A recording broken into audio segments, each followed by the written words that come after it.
আমার পেছনে সেই বিখ্যাত প্রেসিডেন্সি কলেজ।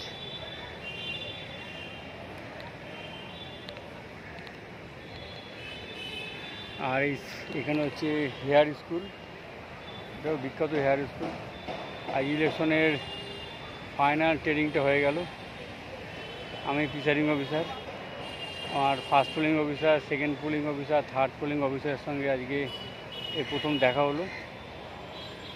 টিম আমার ঠিক আছে। এবার 1 জুন আবার ভোট, তার আগে 31 মে আমরা মালপত্র নেব নেতাজি ইন্ডোর থেকে, তখন আবার দেখা হবে। এই হচ্ছে হেয়ার স্কুল, এই হচ্ছে প্রেসিডেন্সি কলেজ, আর সামনে এইটা হচ্ছে হিন্দু স্কুল।